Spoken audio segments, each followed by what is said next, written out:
Você sabia que Deus nunca explicou a Jó por que ele sofreu? Pense nisso por um instante.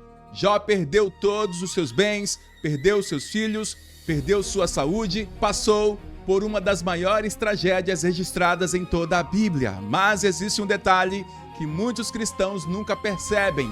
No fim da história, Deus fala com Jó e mesmo assim não revela claramente a verdadeira razão de tudo o que aconteceu. Então, a pergunta é inevitável: o que realmente aconteceu com Jó? Por que Deus permitiu tudo aquilo? E o que estava acontecendo nos bastidores enquanto Jó lutava para entender sua própria dor? Para responder essas perguntas, nós precisamos voltar a uma das histórias mais profundas e emocionantes de toda a Bíblia. Então, vamos para cima!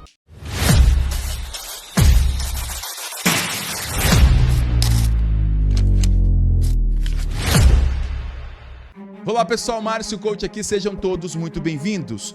A Bíblia apresenta Jó de uma maneira impressionante. Jó não era um homem perverso, não era alguém afastado de Deus, muito pelo contrário. Jó é descrito como um homem íntegro, justo, temente a Deus, alguém que evitava o mal e, além disso, era extremamente próspero, muito rico. Jó possuía muitos rebanhos, terras, servos, uma grande família, respeito, influência. Do lado de fora, parecia ter a vida que qualquer pessoa gostaria de ter, mas de um dia para a noite, tudo muda, sem aviso, sem explicação. As tragédias, infelizmente, começam a chegar. Primeiro vem as perdas materiais, depois a destruição, até que acontece algo devastador. Seus filhos morrem. Todos os seus filhos morrem no mesmo dia. Em poucas horas, tudo aquilo que levou uma vida inteira para construir desaparece. E é aqui que surge a grande pergunta: por quê?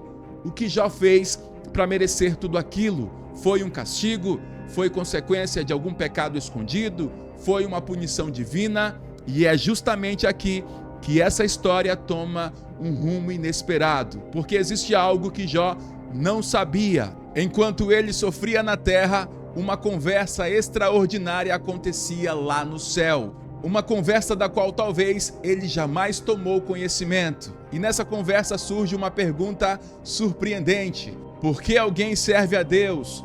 Por amor? Por fé? Ou apenas porque tudo está dando certo? Então surge uma acusação.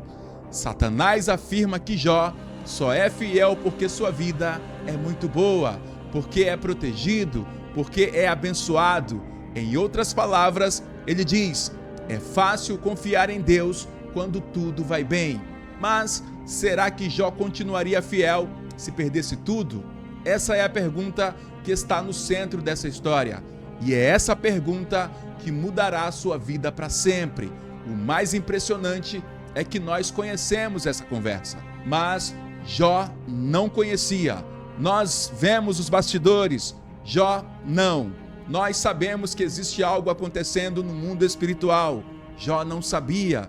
Jó viu apenas a dor, a perda, o sofrimento. E talvez seja exatamente por isso que sua história continua tão atual. Porque muitas vezes nós também não enxergamos os bastidores. Recebemos apenas uma notícia inesperada, perdemos alguém que amamos, enfrentamos uma crise, oramos, pedimos respostas e não entendemos o que está acontecendo. Mas a provação de Jó ainda não havia terminado, porque a sua saúde começa a desaparecer. Feridas cobrem todo o seu corpo, a dor física se junta à dor emocional e então chegam seus amigos. No começo eles fazem algo admirável, sentam-se ao lado dele em silêncio, mas depois começam a falar. E quanto mais falam, mais machucam.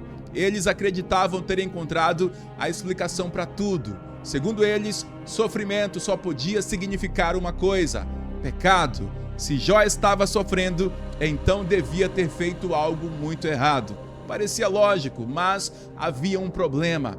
Eles estavam todos errados. E aqui encontramos uma das maiores lições do livro de Jó.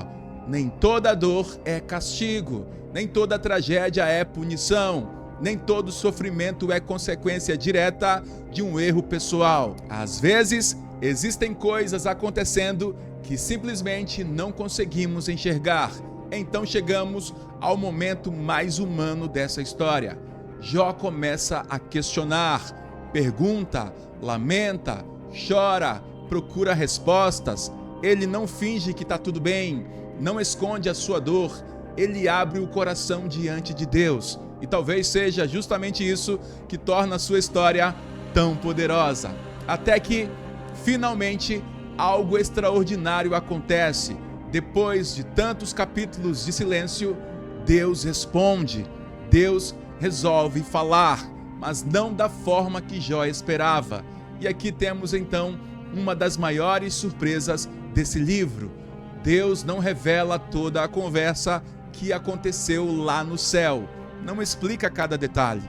Não responde todas as perguntas. Em vez disso, mostra sua grandeza, mostra a criação, mostra o universo, mostra coisas que estão muito além da compreensão humana. Como se ele dissesse: Jó, existem realidades que você não consegue enxergar. E naquele momento, algo muda dentro de Jó. Jó percebe que estava buscando explicações, mas encontra algo muito maior. Ele encontra uma compreensão muito mais profunda de quem Deus é. Por isso a frase mais importante do livro talvez seja esta: antes eu te conhecia só de ouvir falar, mas agora os meus olhos te veem. Essa é a verdadeira transformação da história, porque o maior milagre do livro não foi a recuperação dos bens, não foi a restauração da saúde, não foi a prosperidade que voltou depois. Foi o fato de que Jó conheceu Deus de uma forma muito mais profunda, no meio da dor, no meio das perguntas, no meio das noites escuras. E talvez seja exatamente por isso que Deus nunca respondeu todas as perguntas de Jó, porque o objetivo principal da história não era explicar cada sofrimento, era revelar quem Deus é. Mas aqui temos algo extraordinário. Séculos depois de Jó, outro homem justo sofreria sem merecer. Jesus Cristo também seria rejeitado, humilhado, enfrentaria a dor. Mas enquanto Jó sofreu sem entender completamente o motivo, Jesus sabia exatamente por que estava sofrendo. Ele estava carregando sobre si o pecado do mundo, o seu pecado e o meu pecado. E a cruz nos mostra algo impressionante. Deus não permaneceu distante do sofrimento humano. Deus entrou nele, sentiu a dor, sofreu e venceu. Então talvez a pergunta principal nunca tenha sido: por que Jó sofreu? Talvez a pergunta correta seja: o que Jó descobriu no meio do sofrimento? E a resposta ecoa através dos séculos. Mesmo quando não entendemos o que Deus está fazendo, podemos confiar em quem Deus é, porque quando as respostas acabam, a fé começa. E quando não conseguimos enxergar o caminho, podemos confiar naquele que vê o fim desde o começo, aquele que continua no controle, mesmo quando nós não entendemos os seus planos. E talvez essa seja a verdadeira mensagem do livro de Jó. Não que teremos todas as respostas, mas que podemos confiar em Deus, mesmo quando não temos nenhuma delas. Meus amigos, eu vou ficando por aqui e até o próximo vídeo, se Deus quiser. Não deixe de se inscrever em nosso canal e a gente se vê. Um grande abraço, valeu!